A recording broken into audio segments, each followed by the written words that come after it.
Praise lord అండి. దేవునికి మహిమ కలుగును గాక. చిన్న ప్రార్థన చేసుకుందాం. పరిశుద్ధ గొప్ప దేవా, నీకు స్తోత్రం, స్తుతి, మహిమ, ఘనత, ప్రభావం చెల్లించుకుంటున్నాం. నాయనా మా జీవితాల్లో ప్రభా ఎన్ని శ్రమలు వచ్చినానో ప్రభా, నువ్వైతే మాకు తోడుగా ఉన్నావని, శ్రమ కాలంలో నువ్వు మాకు తోడుగా ఉన్నావనే మాటని ఈరోజు వాగ్దాన పూర్వకంగా మేము స్వీకరిస్తుండగా ప్రభా, ఈ శ్రమ కాలాల నుండి మమ్మల్ని విడిపించమని, తప్పించమని, అంత మాత్రమే కాదయ్యా, ఈ శ్రమలోకి వెళ్ళి కూడా ప్రభా మేము సువర్ణంగా మారట కూడా మార్గం సరళం చేయమని, మేము లోబడిన మనసును కూడా మాకు ఇవ్వమని యేసుక్రీస్తు నామములో ప్రార్థనతో వేడుకుంటూ పొందుకుంటున్నాం తండ్రి. ఆమేన్. ప్రైజ్ లార్డ్ అండి. దేవునికి మహిమ కలుగును గాక.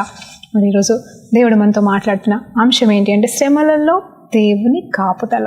శ్రమలో మనం గతంలో శ్రమ కాలపు రుచులు అనే ఒక టైటిల్తో మరి కొన్ని అంశం నేర్పానండి నేను.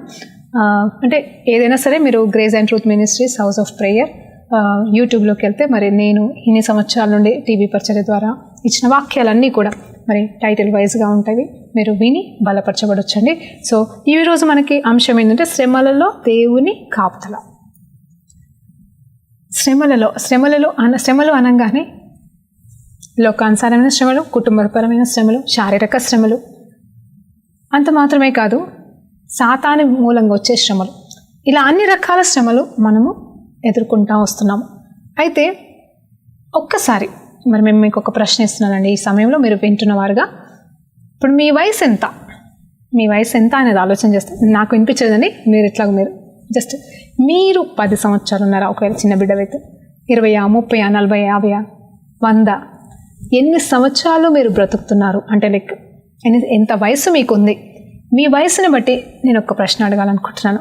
ఒక్కసారి మీరు వెనక్కి చూడండి, మీ జీవితంలో వెనక్కి తిరిగి చూడండి. తిరిగి చూసినప్పుడు ఎలా జీవించారు మీరు?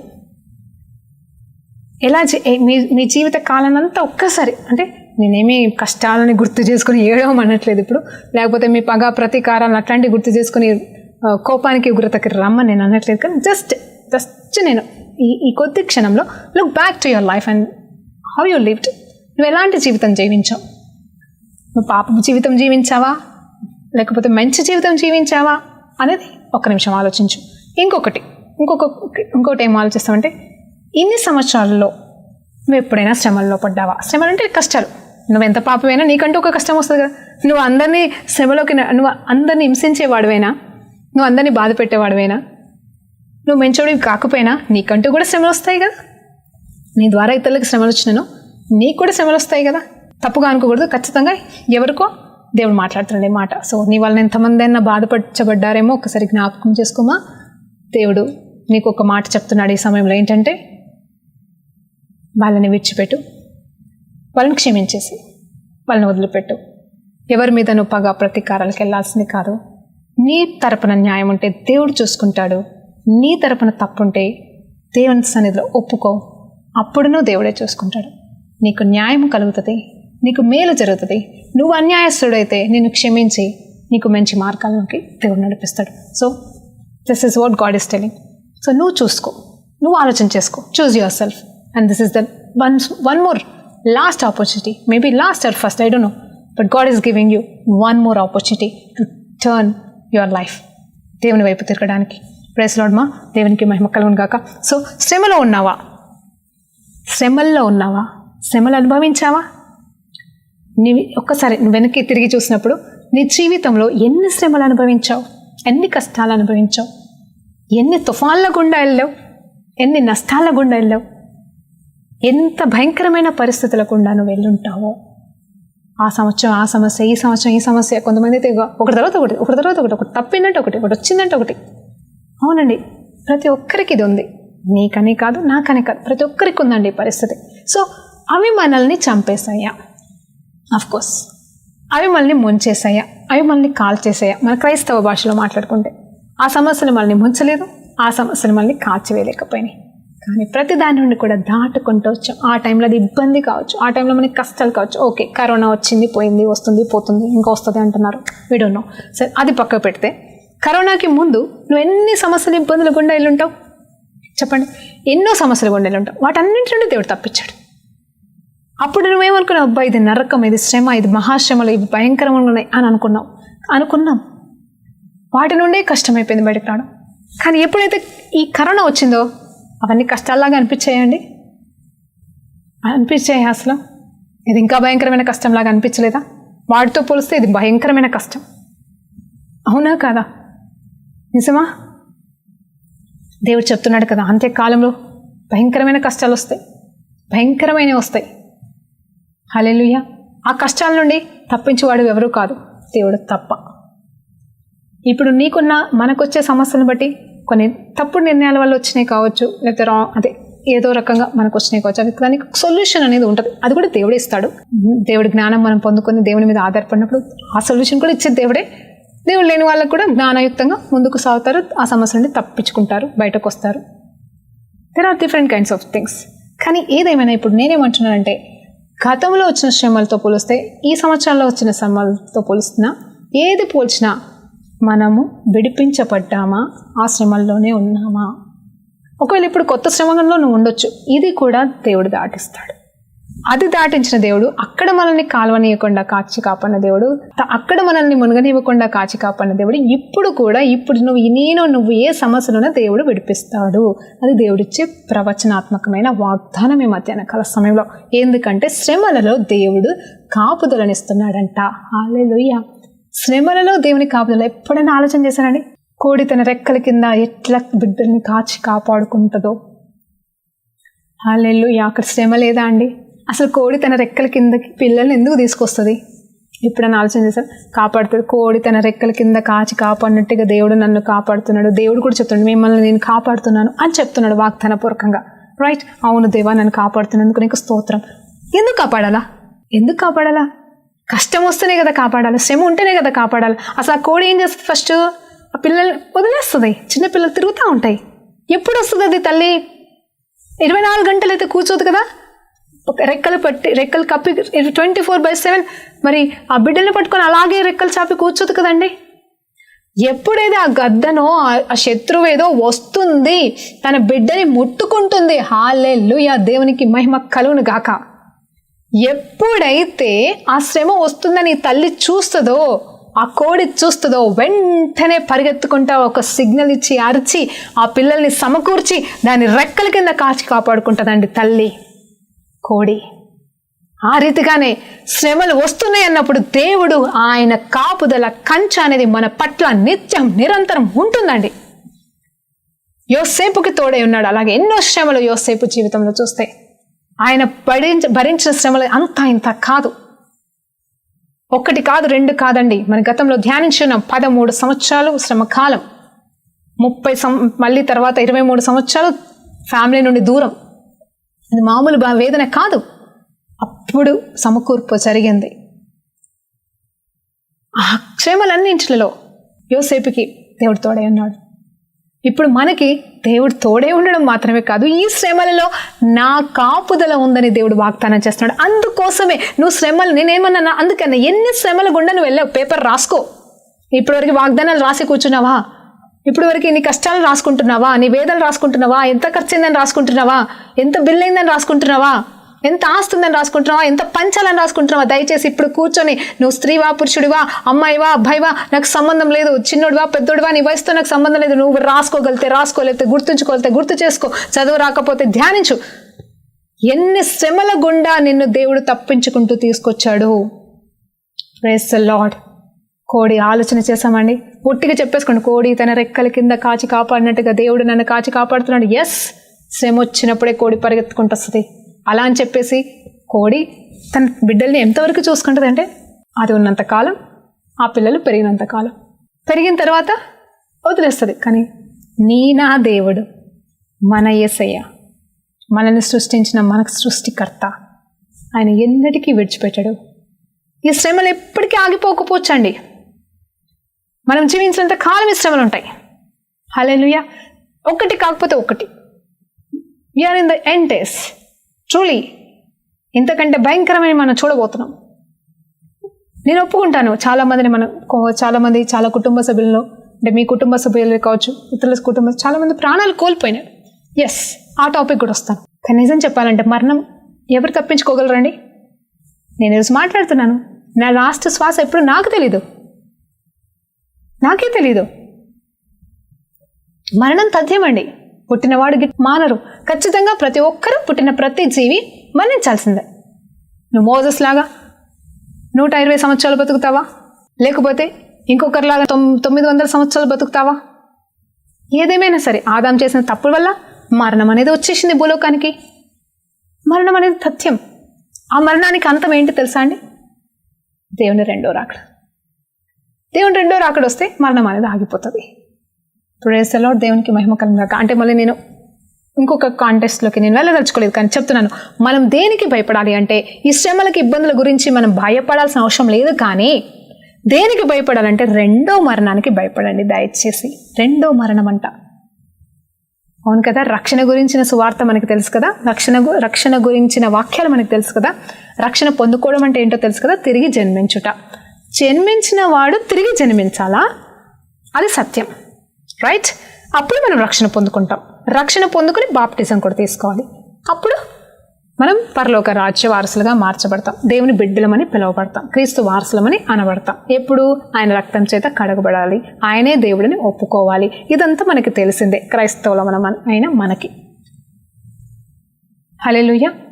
అంటే మొదటి జన్మకి రెండో జన్మకి మధ్యలో ఎంత గ్యాప్ ఉందనేది అది మనకు తెలియదు.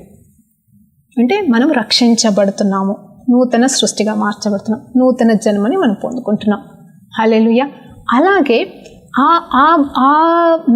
ఆ జన్మ ద్వారా మనము యలోక సంబంధమైన పాప దోషాల నుండి, శిక్షల నుండి తప్పించుకుంటున్నాం.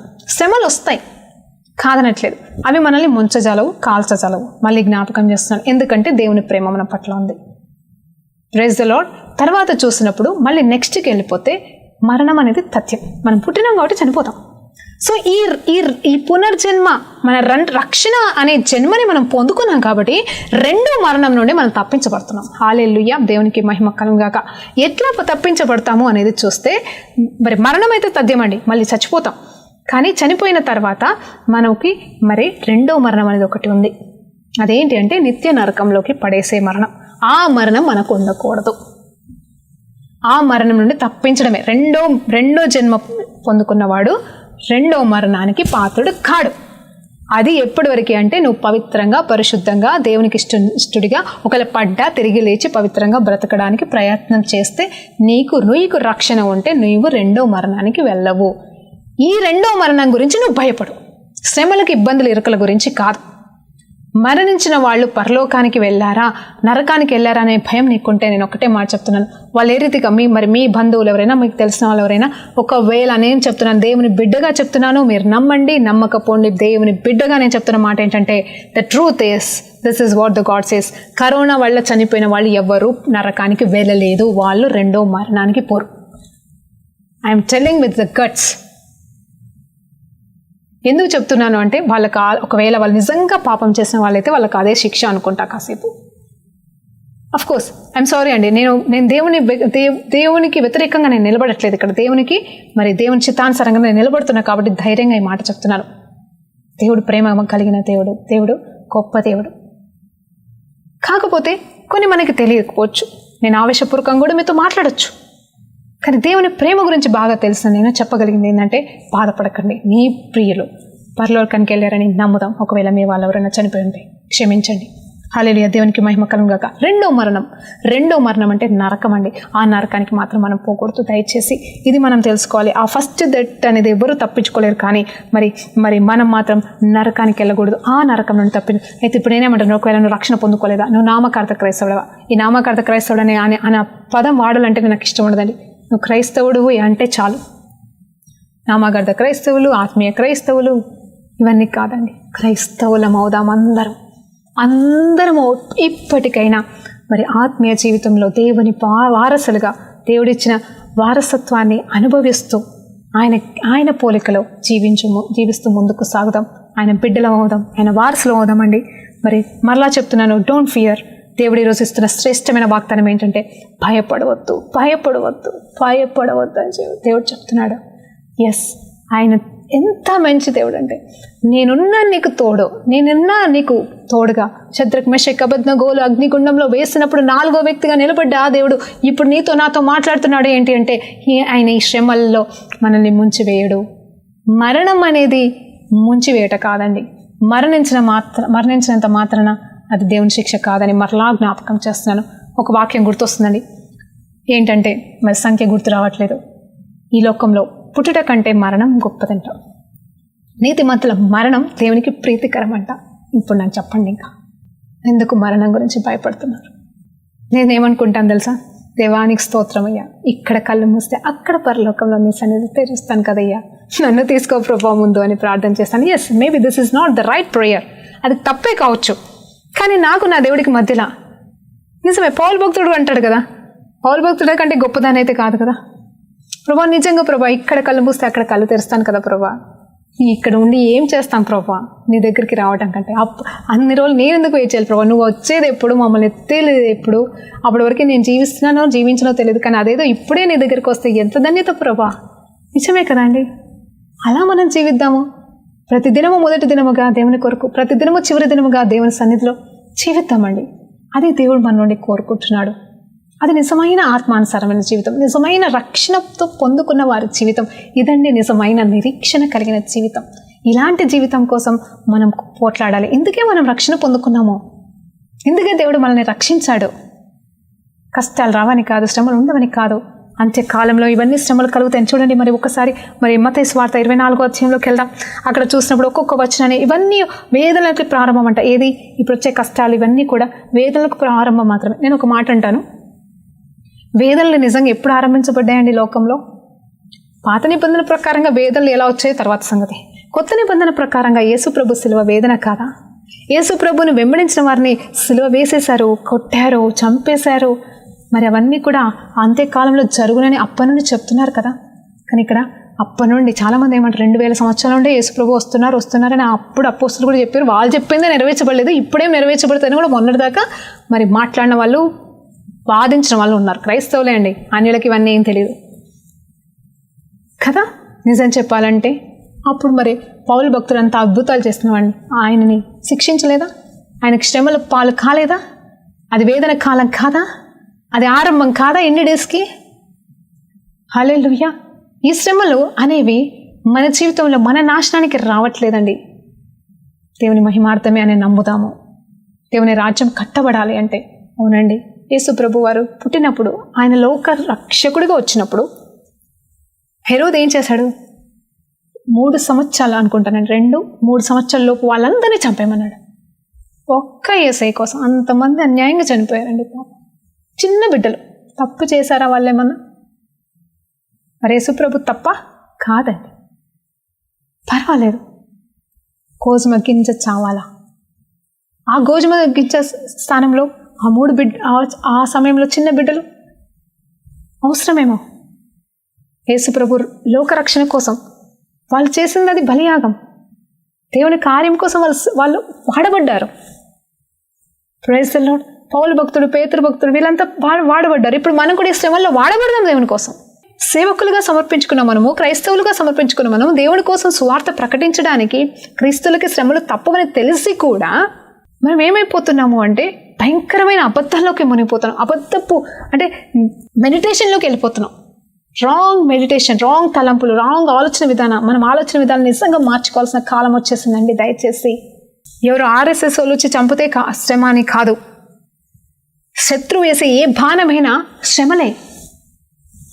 సో నీకు శ్రమలు తప్పవు. ఎందు నిమిత్తం? క్రీస్తు నిమిత్తం హింసించబడుతున్న వారు ధన్యులు అన్నాడు దేవుడు. మీకు ఈ శ్రమలు వస్తాయి, భయపడకండి. ఇప్పటి శ్రమలను బట్టి మీరు బాధపడాల్సిన అవసరం లేదు. మీ మహిమ గొప్పగా ఉంటుంది పరలోకంలో.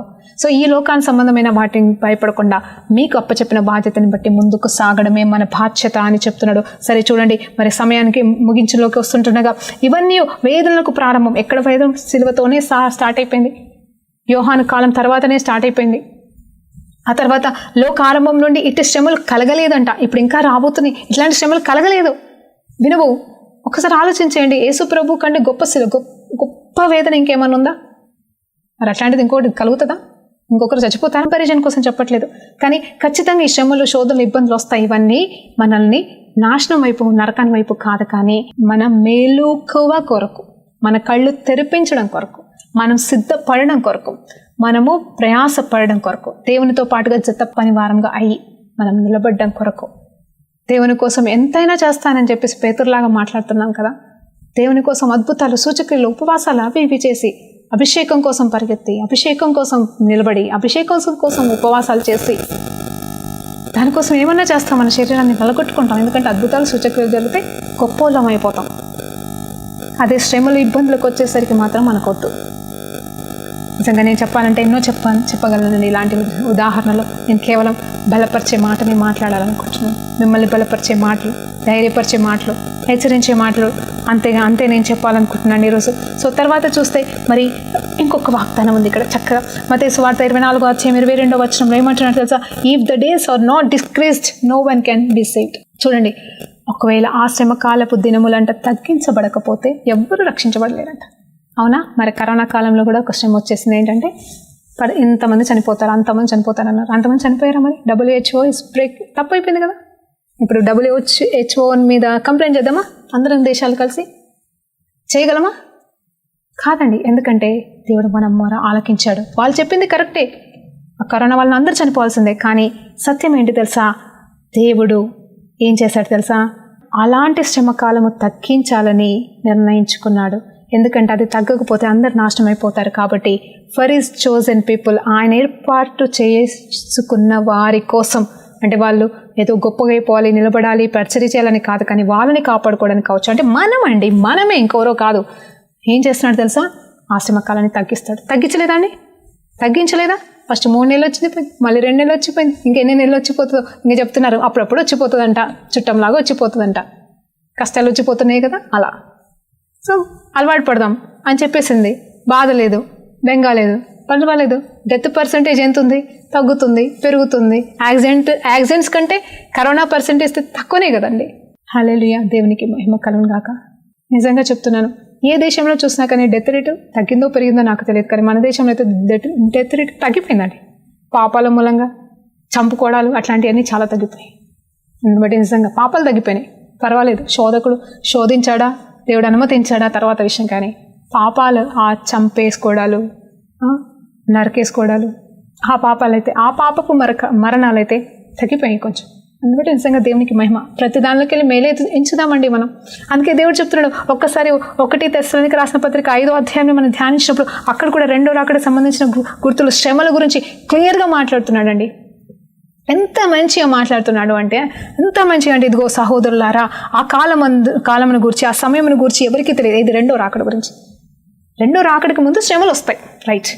2వ రాకడ అవన్నీ శ్రమలన్నీ సూచనలు అంట. దేనికోసం? 2వ రాకడ గురించి. ఆయన దొంగలాగా రాబోతున్నాడు. దొంగలాగా అంటే ఆయన ఎప్పుడు వస్తాడో తెలియదు. దొంగ ఎప్పుడు వస్తాడో తెలియదు కదా, అట్లనే ఆయన ఎప్పుడు వస్తాడో తెలియదు. ఆ రీతికి వస్తాడు. మనమైతే చీకట్లో ఉన్నవారం కాదండి. మరొక వచనాన్ని ఎక్స్ప్లెయిన్ చేస్తున్నాను నేను. మనం చీకట్లో ఉన్నవారం కాదు అంటే మనం సత్యం తెలియని వారం కాదు.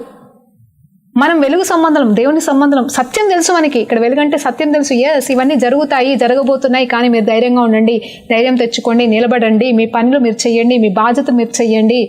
ఈవెన్ అపోస్తల కార్యం 1:8 కంటే ముందు వచనాలు చూసినప్పుడు కూడా ఆ రాకడ గురించి, ఆ 2వ రాకడ గురించి తండ్రికి తప్ప ఎవరికి తెలియదు, ఈవెన్ క్రీస్తు కూడా తెలియదు అని చెప్తున్నారు. క్రీస్తు ప్రభువే మాట్లాడుతున్నారు, నాకు కూడా తెలియదు అని చెప్తున్నాడు. ఆ సమయంలో ఎప్పుడు వస్తాయో మనకి తెలియనప్పుడు, వస్తాయో రావో కాదు, వస్తాయి. ఎందుకంటే దేవుని ప్రణాళిక ఏంటి తెలుసా? 2వ రాకడ. ఆయన వెనకాల ఉన్న సత్యం ఏంటి తెలుసా? మనం ఆయనతో ఏకమవడం అండి. నేనైతే నిజంగా చెప్తున్నాను, లార్డ్ కమ్ సూన్ లార్డ్, తొందరగా వీళ్ళని మార్చు, come soon. I don't know why you are delayed. ఎందుకు లేట్ చేస్తున్నావు మాకు తెలియట్లేదు. నాకైతే తెలియదండి, ఏమి నెరవేర్చబడాలో తెలియదు. ఇవన్నీ నెరవేర్చబడినాక ఆయన వస్తాడా? ఇవన్నీ నాకు అవసరం లేదు. ఇది జరిగింది, అది నెరవేర్చబడుతుంది. ఇది of course Bible is truth, అన్నీ నెరవేర్చబడుతున్నాయి. కానివ్వండి, యేసు ప్రభు కూడా రావాలి కదా, ఆయన రావాలి ఫస్ట్. నాది స్వార్థం అనుకోవద్దు దయచేసి. ఆయన వస్తే అన్నీ చక్కపాటైపోయి. ఎందుకు చెప్తున్నాను తెలుసా ఈ మాట? నిజంగా ఎందుకు చెప్పాలని అనుకుంటున్నానంటే, మత్తయి సువార్త 30వ వచనంలో ఆ అధ్యాయాలు చూసినప్పుడు, అప్పుడు మనుష్య కుమారుడు సూచన ఆకాశమందు కనబడునంట. అప్పుడు మనుష్యులందరూ కూడా ఆర్భాటముతోనూ మహామహిమతోనూ ఆకాశం మేఘారుడై వచ్చుచున్న వాడిని చూసి భూమి మీద ఉన్న ప్రతి గోత్రమును రొమ్ము కొట్టుకొనను. నేను చెప్తున్నాను, వస్తాడంట. వచ్చినప్పుడు ఆయన దొంగలాగానే వస్తాడు, కరెక్టే, కానీ కనిపించి వస్తాడటండి. ఈ ఒక్క వచనం చాలండి మనకి నిరీక్షణ పుట్టించడానికి. ఎందుకు భయపడాలి మనం? ఆయన వస్తున్నాడు, ఆయన ఆకాశం నుండి వస్తున్నాడు, బూరధ్వనితో వస్తున్నాడు. కనరెప్పపాటున మారాలి అనే మాట నిజమే. కనరెప్ప అంటే ఇట్లా కనరెప్పపాట అని కాదేమోనే నాకు అనిపిస్తుంది. ఇక్కడ చూడండి, ఆయన మేఘారుడికి వస్తుంటే ప్రతి మనుషుడు, all people will see him. ఆయన ఎలా అంటే రొమ్ము కొట్టుకుంటారంట, ఇట్లా అయ్యో ఆయన వచ్చేస్తున్నాడని. అంటే ఇప్పుడు నాలాంటి వాళ్ళు అయ్యో ప్రభా ఒకవేళ నాకు తెలిసిన వాళ్ళు రక్షణలోకి రాకపోతే మరి ప్రభా వాళ్ళు రక్షణలోకి రాలేదని కొట్టుకుంటానా, లేకపోతే ఆయన చూసి భయపడి కొట్టుకుంటానా, బాధతో కొట్టుకుంటానా నాకు తెలియదు. కానీ నిరీక్షణ కలిగిన యేసు ప్రభు బిడ్డలైతే సంతోషంతోనే గంతులేస్తారు, రొమ్ము కొట్టుకుంటారంటే ఆయన మహిమను బట్టి మనం పశ్చాత్తాపడతాం. నిజం చెప్పాలంటే ఎవరు పాపం లేని వాళ్ళుగా ఉంటారండి చెప్పండి ఈ లోకంలో? మీరెంత పరిశుద్ధులైనా, ఎన్నిసార్లు రక్తం చేత కడగబడినా ఆయన రాకడలో నిజంగా నేను పవిత్రంగా ఉన్నానని చెప్పగలరా? No one can say that, no one can give that certificate. దేవుడు మన గురించి ఇవ్వలేడు. కానీ ఆయన వచ్చినప్పుడు ప్రభా ఆయన చూసినప్పుడు నిజంగా బ్రతికున్న వాళ్ళు ఖచ్చితంగా రొమ్ము కొట్టుకొని ప్రభా మేము పాపలము, నువ్వు వస్తున్నావు కదా మమ్మల్ని తీసుకెళ్ళని చెప్పేసి ఖచ్చితంగా ప్రార్థన జరుగుతారు. ఏ ఒక్కరు విడిపించరు, ఏ ఒక్కరు కూడా విడవబడరు. ఆయనను చూసిన వాళ్ళు విడవబడరు. అది కనరెప్ప పాటన మారడం అంటే ఆయన నిజంగా అద్భుతం అండి. నాకు తెలియదండి ఇది నేను ఏ రీతిగా చెప్తున్నాను అనేది నాకు అర్థం కావట్లేదు. కానీ ఆయన ఆత్మదేవుడు వాక్యం ద్వారా జ్ఞాపకం చేస్తున్నాడు. రొమ్ము కొట్టుకున్నప్పుడు మరి అక్కడ బూరధ్వనితో దూతలైతే వస్తారు. అప్పుడు ఖచ్చితంగా ప్రతి ఒక్కరు ఈ లోపల ఆయన రాకడ ముందు చనిపోయిన వాళ్ళు పరలోకానికి వెళ్ళారా, నరకానికి వెళ్తున్నారా, వాళ్ళ తీర్పు ఏంటో ఉందా నాకు తెలియదు. కానీ నిజంగా ఆయన వచ్చినప్పుడు చూసిన వాళ్ళు మాత్రం ఎవ్వరు కూడా విడవబడరండి. వాళ్ళు ఎందుకు వాళ్ళకి అందరికీ కనిపించినప్పుడు, అందరూ చూసినప్పుడు అమ్మ యేసయ్య వినని వాళ్ళు సైతం ఆ రోజు చూసి ఖచ్చితంగా యేసయ్య దేవుడని అప్పుడు యేసయ్యా అంటారు, రక్షణ పొందుకొని పరలోకానికి వెళ్తారండి. ఇదండి నా తండ్రి ప్రేమ, ఇదండి మన తండ్రి ప్రేమ. ఈ ప్రేమను ఎడబాపి దూరం పెట్టేసి పాపం జీవితం జీవిస్తూ చస్తూ బ్రతుకే కన్నా ఎందుకండి మన జీవితాలు? అలా వద్దు, మార్చుకుందాం, దేవుని కోసం జీవిద్దాం. మరి మన పని ఏంటంటే తెస్సలోనికైయులకు రాసిన పత్రికలో క్లియర్గా రాయబడుతుంది. ఆయనే మన ఆత్మల్ని, ప్రాణాన్ని, శరీరాన్ని ఏం చేస్తాడంట? నూతనీకరిస్తాడంట, పవిత్రపరుస్తాడంట, సమకూరుస్తాడంట. ఆయన వాగ్దానం ఇస్తున్నాడు. మీరు చదవండి, ఈ తెస్సలోనిక 5వ అధ్యాయం కూడా చదవండి దయచేసి. ఆ తర్వాత చూస్తే మరి ఒక చక్కటి మాట ఉంటుంది అక్కడ. ఏంటంటే ఈ సమయంలో అక్కడ rejoice in the lord always అంటాం కదా, దేవుని అందు ఆనందించండి, ఎల్లవెల్లా ఆనందించండి అని పిలుపులో రాస్తాడు, ఇక్కడ కూడా రాస్తున్నాడు. కానీ ఇక్కడ ఆనందించండి. ఎందుకు ఆయన వస్తున్నాడు కాబట్టి ఆనందించండి. అంత మాత్రమే కాదు, అన్ని వేళలా కృతజ్ఞతలు చెప్పండి. ఇదే మన పని, ఇది మన డ్యూటీ, ఇది మన బాధ్యత. మేం చేశాను. నువ్వు స్వార్థ చెప్పలేకపోతున్నావు చెప్పకు, ప్రార్థన చేయలేకపోతున్నావా, నీకు ప్రార్థనాత్మ రాకపోతే చెప్పకు, చేయకు, బలవంతంగా చేయకు. కనీసం థ్యాంక్స్ చెప్పు. నువ్వు ఉన్న పరిస్థితిని బట్టి, స్థితిని బట్టి, ఈరోజు నీకు కష్టం ఉందా, వేదన ఉందా, ఇబ్బంది ఉందా, నువ్వు ఏ స్థితిలో ఉన్నా దేవా thank you lord, thank you ప్రభా అని చెప్పు. దేవుడు మేఘారుడే వచ్చినప్పుడు నిన్ను ఎత్తుకుంటాడు. హల్లెలూయా, దేవునికి మహిమ కలుగును గాక. ప్రార్థన చేద్దామని. పరిశుద్ధ గొప్ప దేవా నీకు స్తోత్రమయ్యా. శ్రమలలో నువ్వు ఎట్లా మాకు తోడుగా ఉన్నావు ఈరోజు మాతో మాట్లాడిన తండ్రి. అవును ప్రభా, నువ్వు మమ్మల్ని విడిచిపెట్టవా యేసయ్యా. ఈరోజు గొప్ప గొప్ప సత్యాలతో మాతో మాట్లాడినావు తండ్రి. నీ వాక్యము సత్యమయ్యా, నీ వాక్యం రెండంచులు ఖడ్గమయ్యా. నీ వాక్యంలో ఉన్న వాటిని మేము గోచాడుతుండగా, వెతుకుతుండగా నీ వాక్యం మమ్మల్ని స్వతంత్రులుగా చేసి మమ్మల్ని ప్రభా ఈరోజు విడిపించినందుకు వందనాలు. ఈ శ్రమలు వచ్చినప్పుడు ఇక మీద మేము భయపడకుండా, బాధపడకుండా, నీ అందు ఆనందిస్తూ, నీ వైపు చూస్తూ, నీ కొరకు ఎదురు చూసే భాగ్యమును, మా ఆ సత్యాన్ని మా అందరికీ దయచేయమని వేడుకుంటూ యేసుక్రీస్తు నామములో ప్రార్థన వేడుకుంటూ పొందుకుంటున్నాం తండ్రి. ఆమేన్. ప్రైజ్ లార్డ్ అండి. దేవునికి మహిమ కలుగును గాక.